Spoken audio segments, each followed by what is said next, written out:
Peanut flowers open above the soil, but the pods form underground. After pollination, each flower sends down a peg and buries its own ovary. Your pot must be ready before that happens. Hi, I'm May. Today you'll grow peanuts from seed to harvest and see what those disappearing flowers are really doing. Start by choosing the right peanut. Do not plant roasted, salted, or flavored peanuts. Heat kills the seed, and seasoning tells you nothing about whether it can germinate. Buy seed peanuts from a reputable supplier if possible. They are more likely to be viable, correctly identified, and suited to planting. Raw grocery peanuts may germinate, but their age, treatment, variety, and growing season are often unknown. Peanuts come in several main types, including Virginia, Runner, Spanish, and Valencia. Virginia types produce the large peanuts often sold for roasting. Runner types are widely used for peanut butter. Spanish types are smaller and generally mature sooner. Valencia peanuts often contain 3 or more kernels per pod and are one of the better choices for shorter seasons and boiled peanuts. Before buying, read the variety's expected days to maturity. Some early Spanish peanuts may mature in roughly 100 to 120 days. Valencia types often need around 110 to 130 days for a mature dry crop. Virginia and Runner types can require approximately 130 to 160 days. Those figures are estimates, not countdown guarantees. Cool weather, drought, variety, and planting date can change the schedule. If your frost-free season is short, choose an early bunch-type peanut rather than a long-season runner. A compact bunch habit is also easier to manage in a pot. Now choose the container for the part of the plant you cannot see. Peanut roots travel downward, but the pods form in the upper layer of soil around the plant. That means the pot needs both depth and width. For several plants, use a container or grow bag at least 12 inches deep and approximately 18 to 24 inches wide. A 15 to 20-gallon container gives 3 or 4 compact plants useful room to flower and peg. If your pot is smaller, grow fewer plants. One healthy peanut plant with loose soil around it can outperform several crowded plants fighting for the same pegging area. The container must have open drainage holes. Peanuts tolerate brief dry periods better than waterlogged roots. A pot that remains saturated can cause root disease and rotting pods. Place it in its final sunny position before filling it. Once the plants start pegging, you want to disturb the container as little as possible. Peanuts need full sun. Aim for at least 6 to 8 hours of direct light, with more being useful in a cool climate. Now fill the pot with a light, loose, well-drained growing mix. The soil surface must stay soft enough for delicate pegs to penetrate. Dense clay, hard crusted soil, and heavily compacted garden earth make that much more difficult. Use quality potting mix amended with finished compost and a coarse drainage material if the original mix is heavy. The result should hold moisture but crumble easily in your hand rather than forming a sticky lump. Leave about 2 inches of space below the rim. That gives you room to add a little loose mix or fine mulch before pegging begins without overflowing the pot. Peanuts are legumes. With the right rhizobium bacteria, they can form nodules on their roots and fix nitrogen. Fresh commercial potting mix may not contain the peanut-specific bacteria they need. Treating the seed with a fresh inoculant labeled for peanuts can improve nodulation, particularly where peanuts or closely related legumes have not grown before. Follow the inoculant label and keep treated seed out of direct sun while planting. Do not assume that any general garden bacterial product will contain the correct strain. This also explains why peanuts do not need heavy nitrogen feeding. Too much nitrogen can produce lush leaves while interfering with the balance needed for pod production. If your potting mix already contains fertilizer, check the label before adding more. Calcium is different. Developing peanut pods absorb calcium directly from the moist soil surrounding them. They do not rely only on calcium moving down from the leaves. That upper 3 or 4 inches is called the pegging zone. If the growing mix is low in calcium, pods may remain poorly filled. But do not add garden lime blindly because lime also changes the pH. A soil or growing media test is the most accurate guide. Where supplemental calcium is needed, agricultural gypsum labeled for garden use can supply calcium without strongly raising the pH. Apply it at early flowering according to the product label rather than guessing a large amount. Preparing that loose, correctly fed pegging zone now is far easier than trying to repair it after the pegs are underground. Next comes planting. Peanuts are warm season plants. Sow them after the danger of frost has passed and the soil has warmed to at least about 65 degrees Fahrenheit or 18 degrees Celsius. Cold, wet soil slows germination and encourages seed rot. If your peanuts arrive in their shells, you may plant the entire pod or carefully remove the kernels. Shelled kernels usually emerge faster, but handle them gently. Do not remove the thin papery seed coat, and do not plant kernels that have split in half. Plant each seed about 1.5 inches deep, space compact bunch types, approximately 6 to 8 inches apart. In a wide container, arrange 3 or 4 seeds around the center rather than placing them all against one side. This gives each plant a section of soft soil for its pegs. Water the pot thoroughly and allow the excess to drain. Then keep the mix lightly moist while the seeds germinate. Do not dig them up after 3 days because nothing has appeared. Depending on temperature and seed condition, emergence may take roughly 1 to 2 weeks. The first shoots may look unfamiliar. Soon they open into sets of smooth oval leaflets that resemble other legumes. If every seed germinates and the plants are overcrowded, thin them early.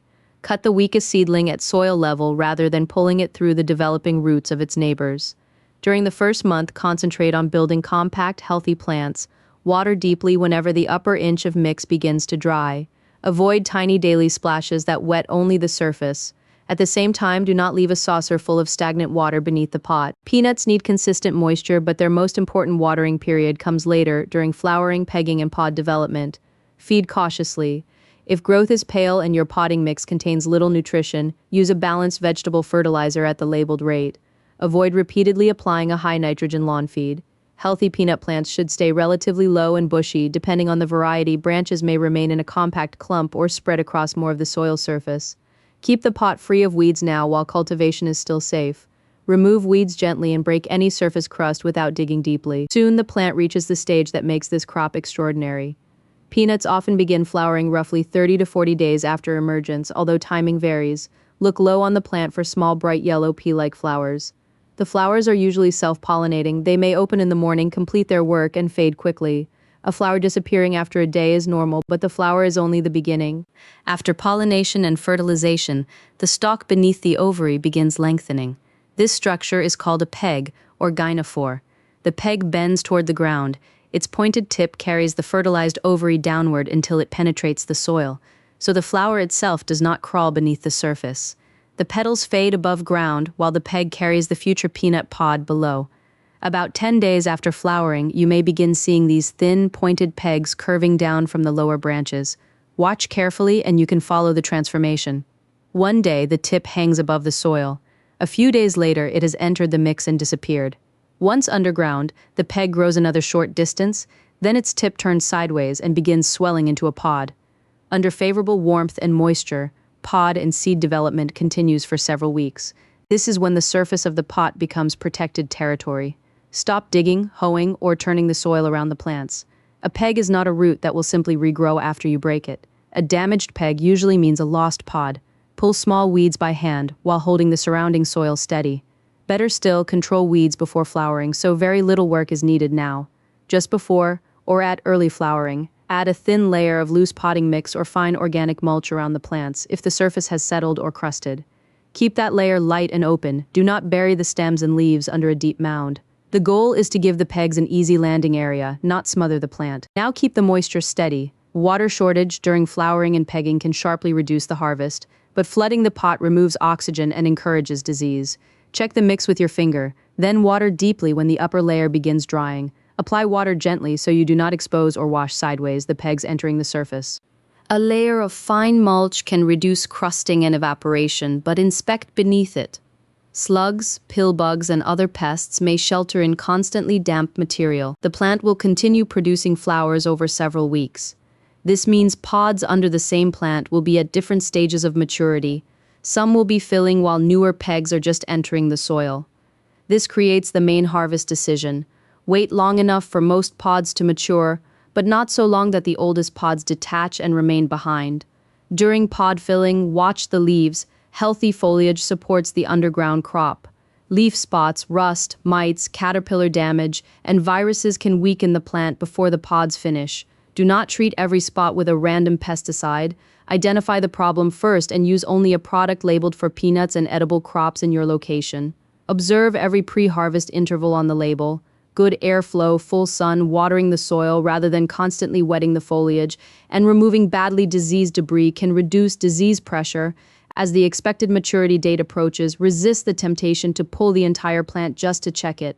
Instead, loosen the soil at the outer edge and retrieve 1 or 2 sample pods. Open them and inspect the kernels and the inside of the shell. An immature pod may be thin, pale inside, and only partly filled by the kernels.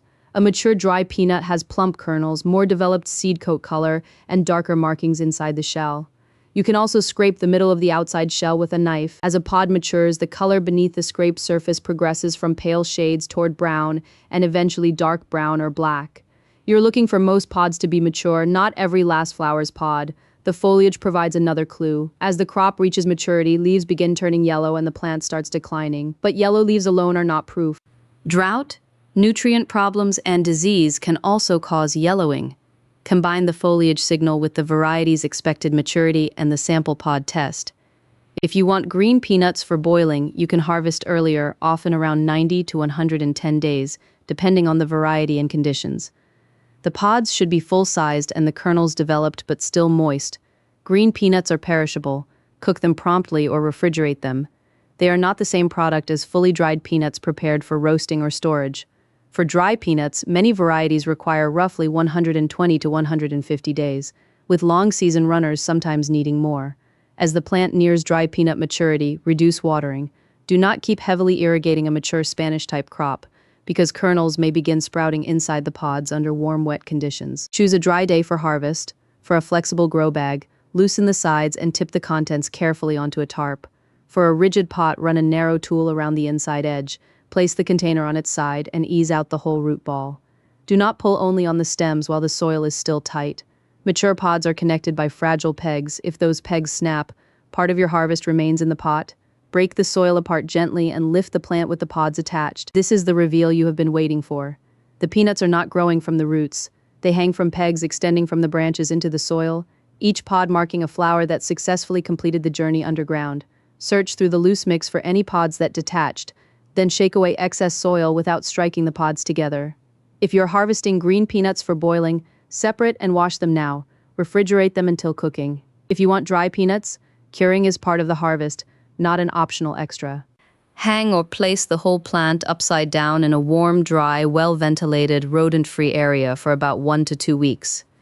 Keep it protected from rain and do not pile wet plants into a dense heap. After the vines have dried, remove the pods and spread them in a single loose layer or place them in breathable mesh. Continue air drying for another 1 to 2 weeks until the shells and kernels are properly dry. Inspect them regularly. Discard pods that become moldy, badly discolored, damaged, or smell musty. Do not try to rescue moldy peanuts by roasting them. Proper drying prevents the problem. Cooking is not a reliable way to make contaminated nuts safe.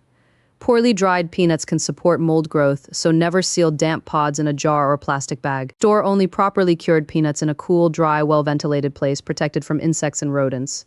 Dry peanuts can then be roasted before eating. Use a tested roasting method and remember that roasting time changes with pod size, moisture, and whether the peanuts are shelled. The whole growing process can now be remembered in 6 decisions.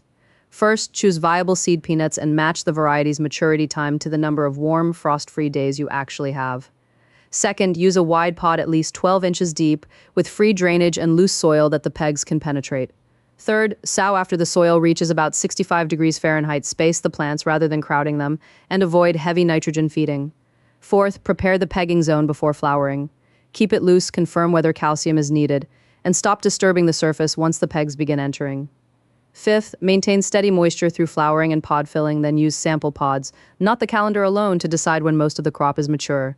And sixth, lift the entire root ball carefully so the fragile pegs stay attached, then cure dry peanuts thoroughly before storage. The yellow flower is visible for only a short time. The remarkable part happens after it fades. A thin peg bends down, carries the fertilized ovary into the soil, and forms a pod where sunlight cannot reach it. Give that peg loose soil, steady moisture, enough calcium, and enough time, and one ordinary-looking pot can finish with peanuts hanging beneath the plant. If you grow peanuts this season, tell me in the comments whether you're choosing Valencia, Spanish, Virginia, or runner peanuts. And subscribe, because next time we'll grow a leafy vine that keeps producing when ordinary spinach struggles in summer heat.